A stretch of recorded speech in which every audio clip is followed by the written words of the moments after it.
good to see so many of you here online with us on this Wednesday. Yeah, for those tuning into a recording of the session, I welcome you warmly as well. Today we have Digital Boost's own Evelyn Seward. She'll be taking us through a how-to session on putting together your digital plan for 2022. You can use the Q&A, chat, or comment section depending on where you're tuning from. We will probably answer these at the end. Whether you're on the Zoom call, Facebook, or LinkedIn, make sure you get your questions in. This is like a really important topic and the perfect time for it, of course. So, make the most of, the great mind that is Evelyn. And, if you do come up with a question after the session and you want to ask Evelyn or one of the team, just send an email to support@digitalboost.co.nz. That's support@digitalboost.co.nz. Also, if you're watching a recording, that's a good place to send, if you're there. And yeah, that's all for me from now. Evelyn, I'll hand it over to you. Great. Well, thank you, Tip. And good morning, everyone. Great to see you all. So my name is Evelyn Seward. I've been with the Digital Boost team now for the last year, I guess, really meeting and working with small businesses as they're really trying to sort of make a difference to the way their businesses are running. And I guess really a huge part of that is planning. And I just really congratulate you all for, a lot of us can get caught up in working in the business. And this is, a great time to work on the business and think about what's really important for you. And so in terms of my background, I've got a real mixed background in terms of working with a number of large corporates for whom business planning is, just a natural part of what they do, and also with small businesses who are either trying to think about what's right for them, or think about funding, or how they're going to sort of make big changes with their business. So I guess what I'll try to do is sort of bring a bit of the knowledge I have in this space and really just kind of get you to think about some things that are important for you this year. So I'm just going to share my screen now, and hopefully you can all see that. I'm just going to change it to a slideshow, and Tip, I'll just get you to confirm that that's all coming up okay. Perfect. So I guess first and foremost, the thing with planning is you really generally rely on a little bit of certainty, or things that are going to largely be in place. And I guess really a lot of people, I guess, are going through their mind, like the last couple of years have been absolutely so volatile and so uncertain. And so, the plans at the beginning of 2020 and what's actually happened since then, what's the point of actually planning for 2022? And I guess really to me, you've always the thing we need to think about more and more in planning is, how we do plan for a little bit more uncertainty.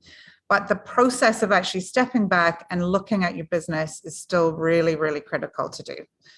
So, what did happen over the last few years? Well, certainly that, like I said, the increased volatility and uncertainty, but, labor shortages have, who was expecting a couple of years ago that, you couldn't get people to stock supermarket shelves and that we'd all be, driving around town looking for lemons because there's supply chain issues in town. You can't get Christmas presents, ships getting stuck.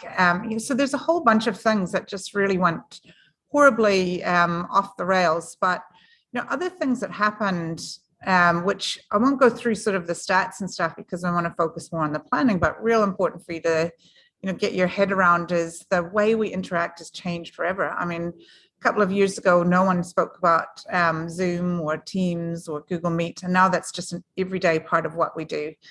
E-commerce has just gone through the roof. And interestingly, also the stay-at-home trends have really changed. And I've been looking at some of the data on that, and it's actually more sticky than you would think. And so, you think about a friend of mine is a baker. She's seen a huge trend in her really high-end fancy cakes because people are not going out for birthday parties and are spending a bit more money now on, some of those luxuries at home.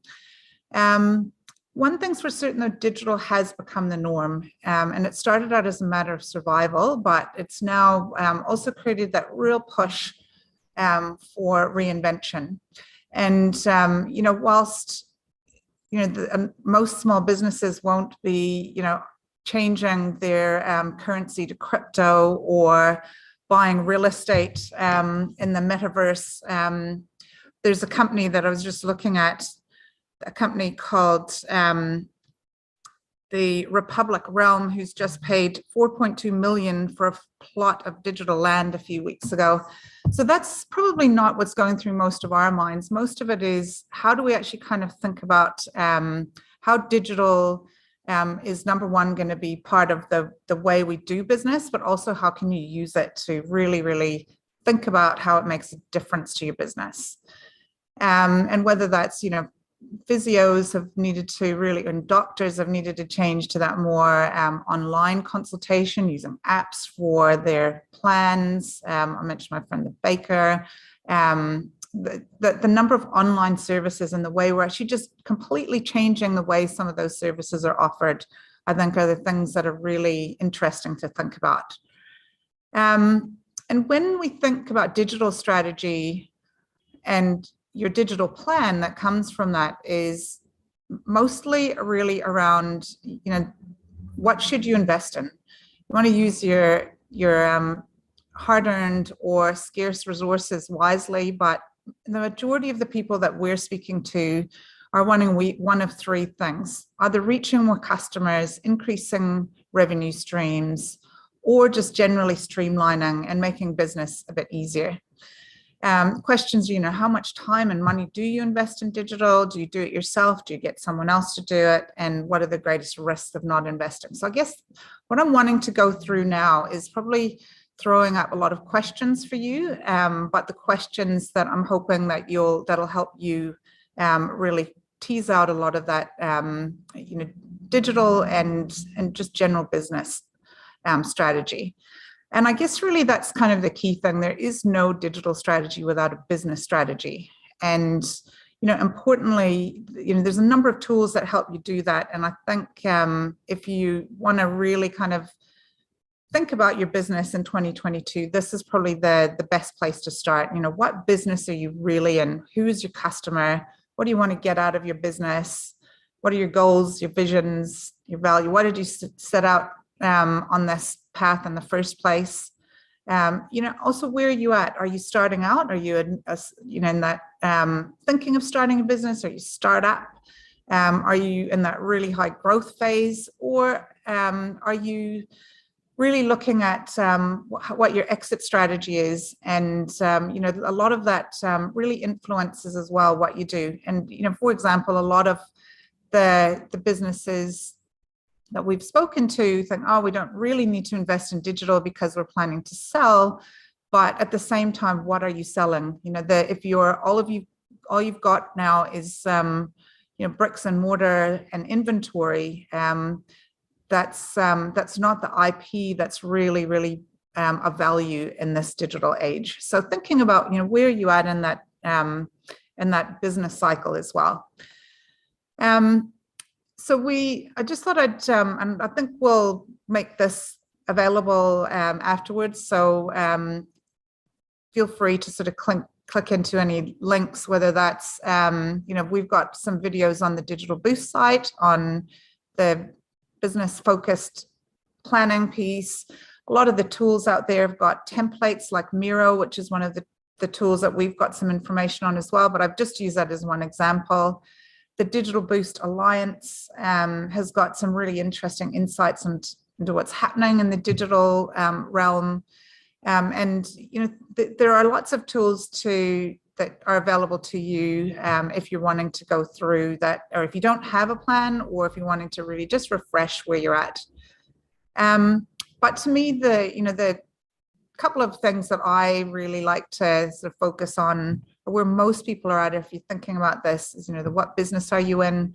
What's your primary business? As part of registering for Digital Boost, we asked you to nominate one of 10 industries that you're working in, some crossover industries, but really understanding what is your actual business? What's your primary purpose? Where do you fit into the ecosystem?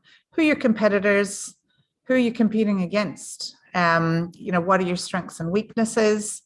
And how do you use those strengths and weaknesses for your business? Thinking about external factors, what's happening in the ecosystem, what are the opportunities and threats?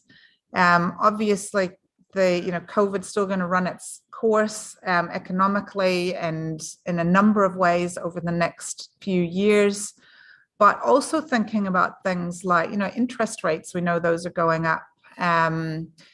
Travel is still not going to be a natural part of what we do. What are the things impacting your business, I guess, externally that you should think about as well? And then I guess really tease out what you want to think about doing about that, or how you prepare for that. So also, I guess, really, who is your customer? So, getting personal, who are they? A lot of us, when we're, thinking about small businesses or in a small business, we think we're thinking about the customer, but quite often we think about the product we've got to sell the customer, and then how we sell it and who might we sell it to. But who is the customer that you're actually looking to engage with? And, if you kind of think about the customer, and you think about, for example, the Uber example, Uber, you might think the customer is the person getting into the car, but equally for Uber, it's the driver that they're trying to attract to provide the service. So thinking a little bit more about, who are you actually trying to attract? And then how are you relevant to them? What do you have that they don't want, or that they do want, sorry? What do you have that others don't have that they want? And why would they want to get it from you? And really, really teasing out, I think as small businesses, we don't spend enough time on this real understanding of our customer. And I guess really one of the tools that I thought I might spend a little bit more time on, and there's a bit in here, but this is, I guess, really taking some lessons from my corporate background, which is there are a number, I guess, if you look at all of the consultancy firms out there, they all come up with frameworks. And the one that I really liked the most was one that's come up from the Harvard Business Review, and it's been around for a very long time. But their guidance is, once you really understand the industry that you're in and who your customer is, think about what you want to be really good at. What actually makes your business different? And there are 3 areas, I guess, really that you can focus your energies and attention and your investment and your strategy on. And from a Harvard Business Review perspective, the view is that the most successful companies are generally excellent at one. And that doesn't mean that you don't need to be good at the other areas. It just means that you overinvest in one and you're good at the others. So for example, customer intimacy, you investigate, identify, you are all about understanding your customer. And the service that you provide is generally about meeting your customer where they want to be met, whenever they want to be met, and however they want to be met. And if you think about the companies that have traditionally been noted as, really great at customer intimacy, they're companies like Airbnb, Starbucks, and Marriott, or the Four Seasons, or some of the, I guess, really higher end hotel chains. But thinking about our industries, and these are not by any means set in stone, but just really as a guide, so like thinking about which industry you fit in. This is like tourism, hospitality, retail, health and well-being, and general services, like whether that's hairdressing or accounting services or whatever that might be. But you really need to be good at connecting with and getting your customer to feel as though they're incredibly valued and you know them very well. So operational excellence, this is really just around I don't want to say the low cost model, but this is really where efficiency, consistency, and I put it as cost focus allow you to produce quality outcomes.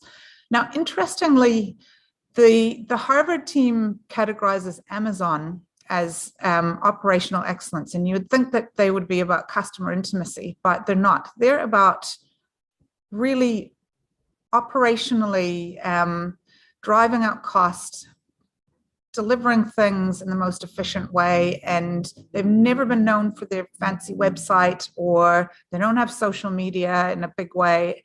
They're really about driving down and optimizing cost. And so Walmart and Dell are other examples of that. And really, I think in terms of the small business industries that we're talking about, it is things like construction, manufacturing, primary, food and beverage.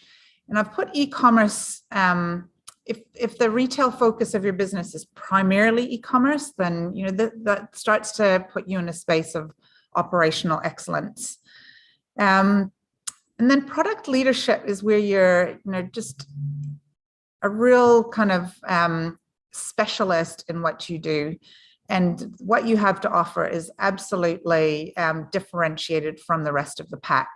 And this is, the examples that we generally tend to refer to are the companies like the Apples or the Samsungs or the LinkedIns. But in terms of industries, it's that creative space, specialist services. Like a colleague of mine is in, a boutique recruitment, and the networks and the specialist skills that are there, are quite different from the rest of the pack, or from a SEEK, for example. Education, I suppose, would fall in here as well. But certainly don't sort of take these as cast in stone. Each business is different. It's really just a guide for you to think about what you are a specialist at and where you really want to excel. So hopefully that provides a little bit of food for thought. But what does that mean then when we think about it from a digital perspective? So if you were going to think about investing, what is important for your business when it comes to digital? Now, first and foremost, I've put website as all, like any business that's serious about, really wanting to be appreciated as a business and legitimate as a business, we really do recommend that you have a website. And that's not just a Facebook page. It is, even if you've got, just a very simple site which tells people who you are, then, that might be enough depending on, where you see yourself in this space. I mean, there are exceptions, obviously, but they are probably just that. They are the exception rather than the norm. So certainly, whether or not, if you're in, in construction or something, you may not need the bells and whistles that someone in, a high traffic e-commerce or retail space needs, but still think about how what if you are reaching customers, what should they know about you, and what should that look like? But if you're in that customer intimacy space, it is absolutely critical for you to think about things like your social channel strategy, using digital marketing, e-commerce. And I've put omni-channel because really what's important about customer intimacy is that your customers should be able to reach you where they want to reach you, not where you want them to reach you. So it's just really that omni-channel, being available, whether that's across, your website, your social channels, through your app, wherever it is that your customers see you, you should think about how they can actually engage with you from a commerce perspective, if that's the business that you're in. SEO, Google My Business, if they can't find you, then that's a real challenge. Interestingly, you'd think that some of these things would be really straightforward and that no-brainers, but in this last Auckland lockdown, I had a look at some of the businesses just on the street up from me.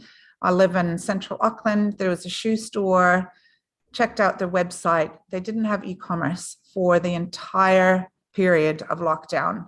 And thinking about what that actually means. And so Google My Business is another one of those things where if people can't find you, they're walking around, they want to see what's close to them, or they want to be able to easily find you.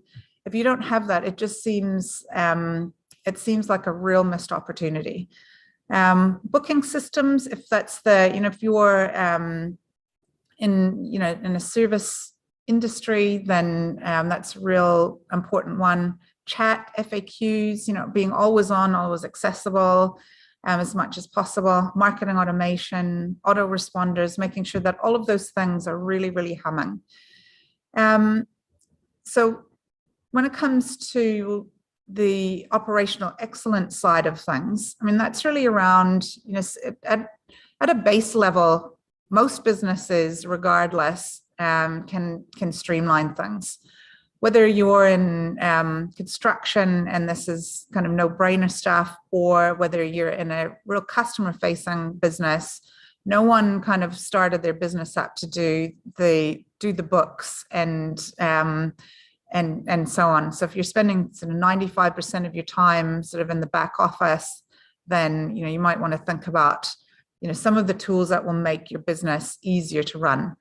Productivity tools, how do you, if you've got a team, how do you engage with them, whether that's things like Trello or just project management tools, etc. Planning software, quoting packages, and certainly thinking about industries like that are quite price competitive. If you don't understand your costs and your quoting is out of alignment, certainly that's not going to do you any favors, both personally, financially, and also in the experience you're providing your customers. Advanced e-commerce and integration with couriers, wholesalers, etc. Just really driving out the costs of your business and the improved streamlining of the experience for your customer.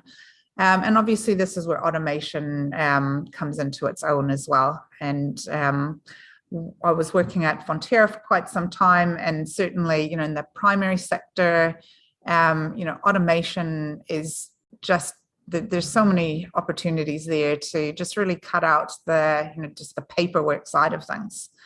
So product leadership is an interesting one because no one's kind of really, there's no sort of specific one tool, I guess, really that kind of meets that product leadership need. But if you're an expert in your field, there's some real simple things you might want to think about, like blogs.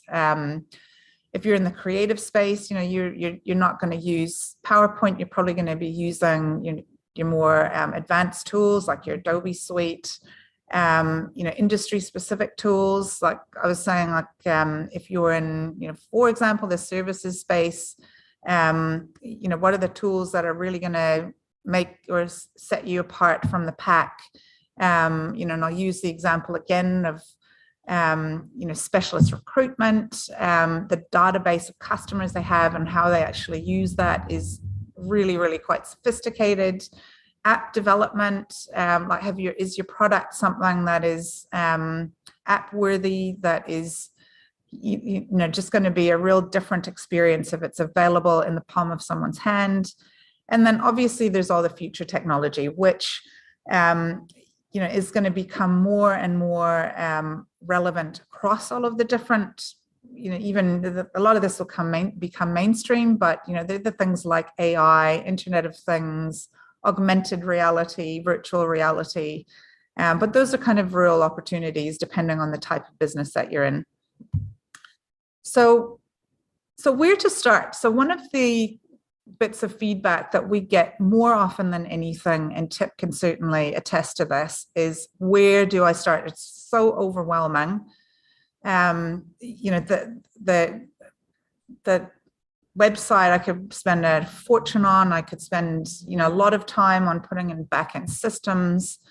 And I think what I guess I'd like to get across, and hopefully this is coming through with some of this, thinking about what's important for your business, is what will have the greatest impact. If you don't have a lot of funds at the moment? What are the low-hanging fruit things that you can do? And there's a lot of low-hanging fruit that doesn't cost a lot. Certainly Google My Business is something you can just do for free.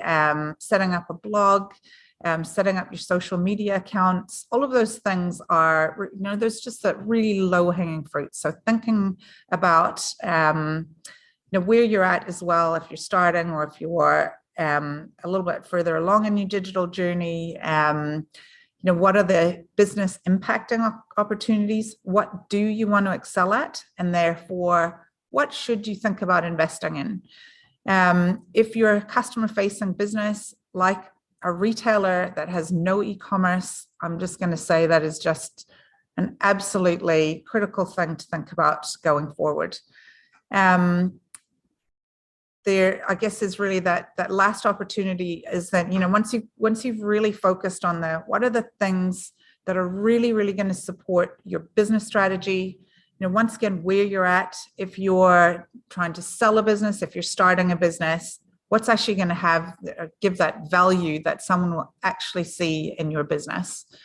The opportunity 3 piece is really, what are some of the hygiene basic things that you could do, what will make business easier, and whether that's setting your accounting, cloud-based accounting package, or HR, or those types of systems up.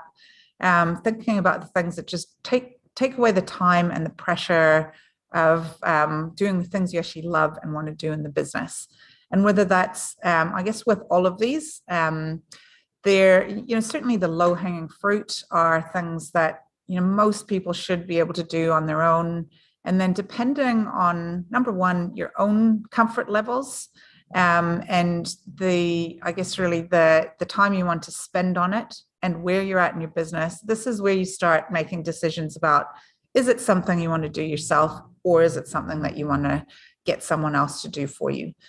So those are the things, I guess, really, when you're planning for this next year, this is, I guess, really hopefully a set of questions that helps you think about where should you actually invest, or what should you think about digitally. I'm just going to point back to the Digital Boost experience now.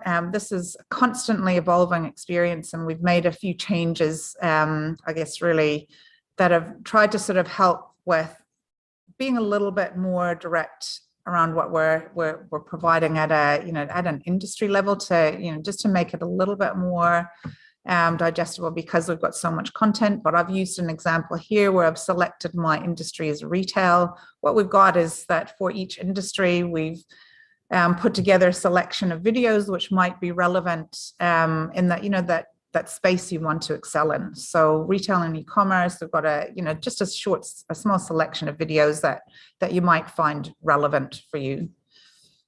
The other thing that I would really recommend on the site, we've got so many small businesses that have shared their stories. And on the main page of Digital Boost, under the digital categories, we've got a whole section of real world stories. And I think we've got about 100 businesses now across all of the different industries that have shared not just the story of their business, but what tools have been valuable for them, what's actually worked, what's actually made a difference in their business. So they're, I guess, really things that will possibly help you, or prompt you, or give you some ideas around the things that may or may not be relevant for you to consider in your digital plan for the coming year.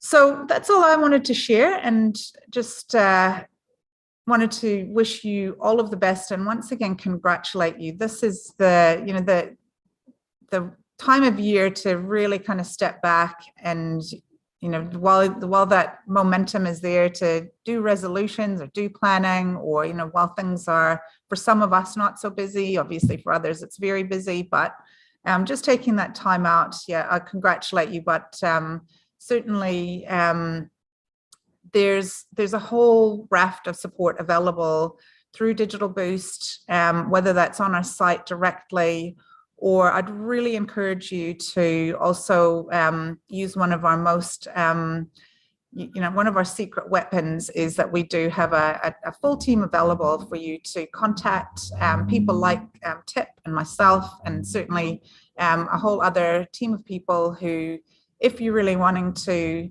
ask some questions, you're thinking about some things, certainly feel free. There's real people at the end of the phone that are available to help you.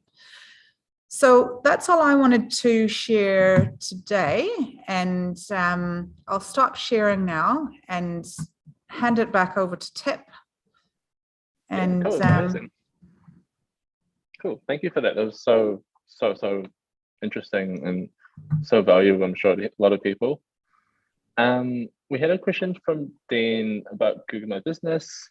You've been waiting since August for a postcard and it still hasn't arrived. Is there another way to getting it set up without the postcard? I think you should just ask for another postcard. I think there are ways to do it, but it is a lot more complicated than it. Like, I've definitely tried with a few people to set up the Google My Business without the postcard. I think because they want as few, like they need to make sure that every single I guess Google My Business location is like true and accurate. So yeah, I'd say try get another postcard. They can take a while because they are probably sent from overseas. So yeah, just try that again. And then another one was, are you okay with the slides going online, Evelyn? Yeah, that's fine. We can just post those with the Q&A session. Is that right? Yeah. Mm-hmm. Yeah. So Absolutely, and the slides will be posted with the recording, so probably later today. And you should get an email with the link anyways, automatically. We had another one on social, which I will find. How do you know like what tools are important for my specific business? Do you want to have a go at it? I think this came up when you were talking about like the 3 separate. The 3 separate areas. Yeah. Like the low-hanging fruit, the 1, 2, 3. Yeah. So, and this is really, I mean, every business, it's really hard to say specifically without understanding your business directly. But if we, I'll just sort of go back to that slide, and hopefully you can still see that. But if we go back to, so this is a slide that's got, I guess, some of the ideas around the tools. So in terms of the, so I think, so the question is, how do you know which tools? Yeah. So like I read it as like, like, do I need SEO? Do I need like, booking systems, that kind of thing? Like which ones are relevant to me? Yeah. So I think what would be useful for what I would suggest that you do is that is really just identify which of these 3 you consider your business to be.